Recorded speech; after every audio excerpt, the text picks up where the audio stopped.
আসসালামু আলাইকুম, কেমন আছো তোমরা সবাই? আজকে তোমাদের জন্য নিয়ে এসেছি চিংড়ি ভুনার রেসিপি। এটা দেখতে যত না লোভনীয়, খেতে কিন্তু আরো বেশি সুস্বাদু।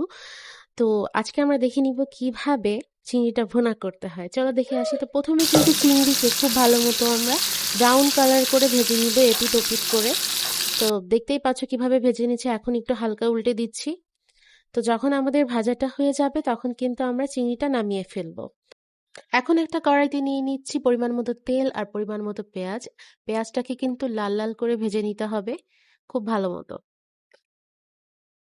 পেঁয়াজটা কিন্তু ভাজা অর্ধেকটা হয়ে গেলে দিয়ে দিব কাঁচামরিচের কুচি। দিয়ে এটাকেও আমরা খুব ভালো মতো ভেজে নিব যতক্ষণ না পর্যন্ত লাল লাল হয়ে আসে।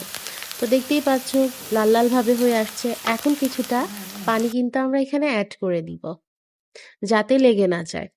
এরপরে দিয়ে দিব হচ্ছে হলুদের গুঁড়া, মরিচের গুঁড়া দিয়ে কিন্তু খুব ভালো মতো নেড়ে চেড়ে নিব যাতে লেগে না যায় নিচে। এখন দিয়ে দিব পরিমাণ মতো ধনিয়া গুঁড়া, লবণ দিয়ে এটাকে খুব ভালো মতো কষাতে হবে।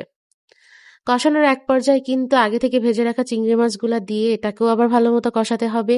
তো দেখতেই পাচ্ছ কষানো প্রায় শেষ। এখন আবার একটু পানি যোগ করে দিব। পানি দিয়ে হালকা করে নেড়ে চেড়ে ঢেকে দিই। ফুরানিটা আছে ওটা বেটে নিব। এটা কিভাবে বাটে যদি জানতে চাও তাহলে কমেন্ট বক্সে কমেন্ট করতে পারো।